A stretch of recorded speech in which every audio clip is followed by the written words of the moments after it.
Este podcast é um oferecimento do supermercado Cambará. 43-3325-7755, Londrina, Paraná.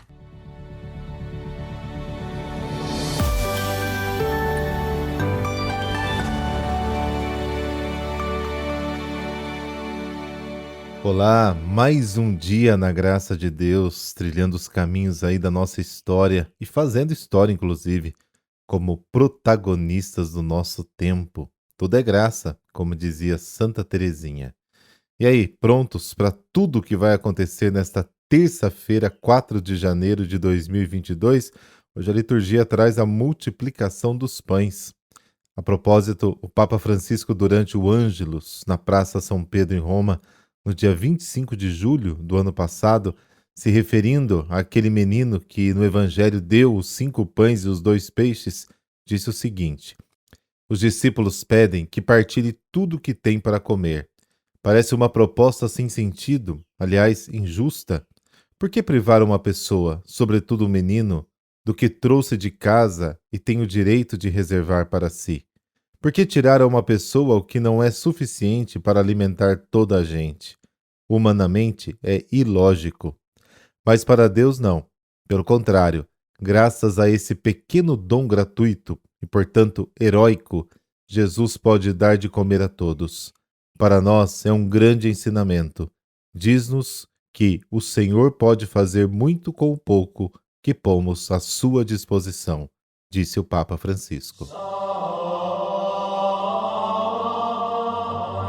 Pelo sinal da Santa Cruz, livrai-nos Deus, nosso Senhor, dos nossos inimigos. Ó Deus, cujo Filho unigênito se manifestou na realidade da nossa carne, concedei que, reconhecendo a sua humanidade, semelhante à nossa, sejamos interiormente transformados por ele. Amém.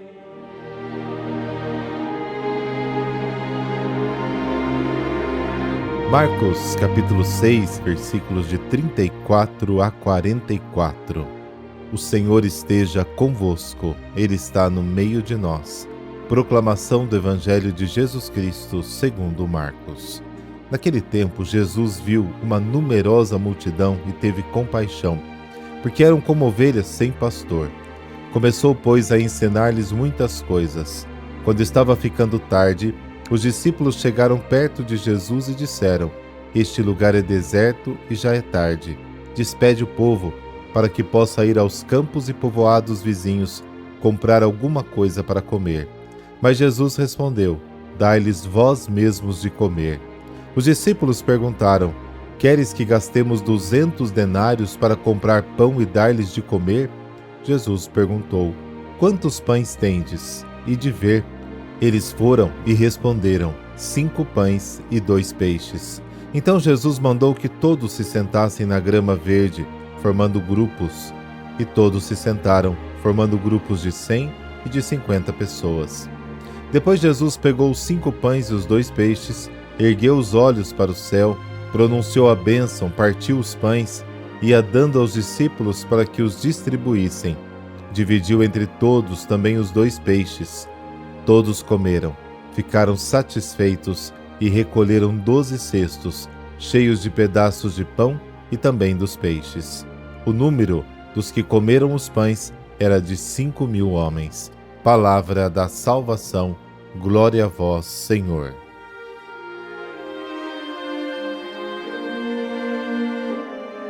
É sempre bom olhar para o contexto em que se encontra o texto do Evangelho, porque nos ilumina para melhor descobrir o seu significado. Pouco antes, no capítulo 6 de Marcos, ele narra o banquete da morte, promovido por Herodes com os grandes da Galileia no palácio da capital, durante o qual João Batista foi morto. No texto de hoje, ele descreve o banquete da vida, promovido por Jesus com a multidão faminta da Galileia ali no deserto. O contraste deste contexto é grande e ilumina o texto de hoje. No Evangelho de Marcos, a multiplicação dos pães é muito importante. Aparece 2 vezes, aqui no capítulo 6 e também no capítulo 8. E o próprio Jesus questiona os discípulos sobre a multiplicação dos pães. Por isso vale a pena observar e refletir até descobrir em que consiste exatamente esta importância da multiplicação dos pães.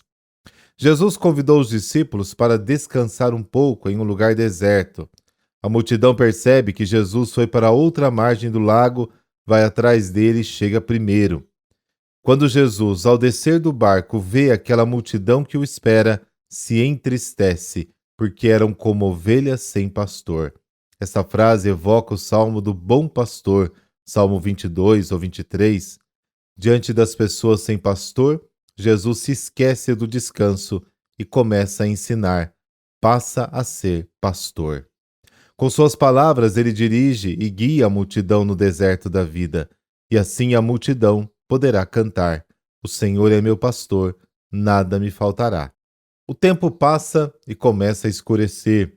Os discípulos ficam preocupados e pedem a Jesus para deixar as pessoas irem.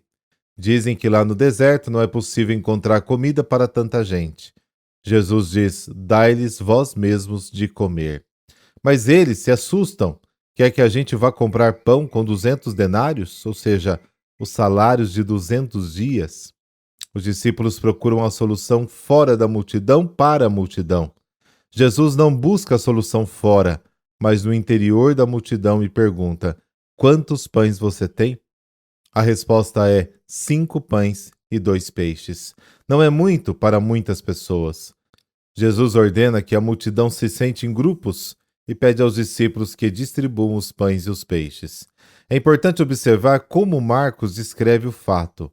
Diz: Jesus pegou os 5 pães e os 2 peixes, ergueu os olhos ao céu, pronunciou a bênção, partiu os pães e deu-os aos seus discípulos para distribuir. Esta forma de falar faz com que as comunidades pensem, sabe no quê? Sem dúvida, nos faz pensar e fazia as comunidades pensar na Eucaristia. Essas mesmas palavras são usadas até hoje na celebração da Ceia do Senhor. Assim, Marcos sugere que a Eucaristia deve levar à partilha. É o pão da vida que dá coragem e leva a enfrentar os problemas das pessoas de uma maneira diferente, não por fora, mas por dentro. Na forma de descrever os fatos, Marcos evoca a Bíblia para iluminar o significado dos acontecimentos. Moisés foi o primeiro a dar comida à multidão faminta no deserto, Êxodo capítulo 16. E pedir às pessoas que se organizem em grupos de 50 ou 100, e isso recorda o recenseamento das pessoas no deserto depois de saírem do Egito, Números capítulo 1. Marcos, portanto, sugere que Jesus é o novo Messias. As pessoas das comunidades conheciam o Antigo Testamento e, para bom entendedor, meias palavras bastam. Assim, eles descobriram o mistério que envolvia a pessoa de Jesus. Como é a atuação da Igreja no socorro das famílias necessitadas aí na sua comunidade? Conta para mim, deixa aí nos comentários, vamos partilhar. De repente, a prática de um serve como incentivo para outros.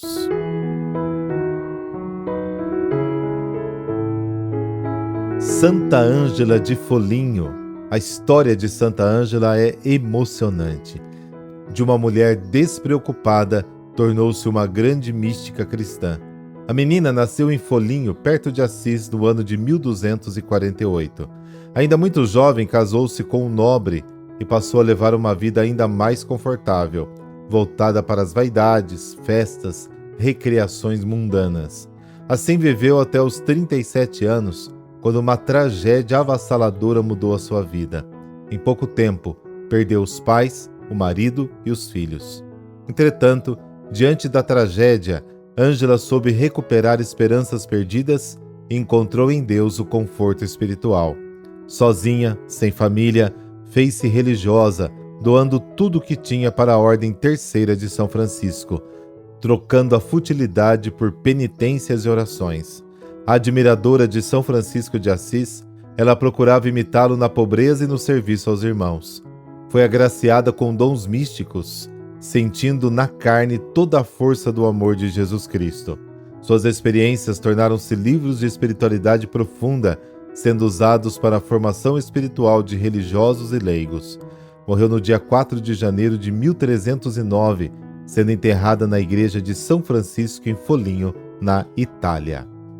Deus nosso Pai, quando o sofrimento vier nos visitar e na aflição não quisermos aceitá-lo, dai-nos força para não cairmos no desespero.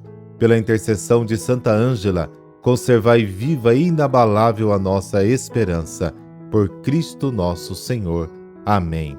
Abençoe-vos o Deus Todo-Poderoso, Pai, Filho e Espírito Santo. Amém. Boa terça.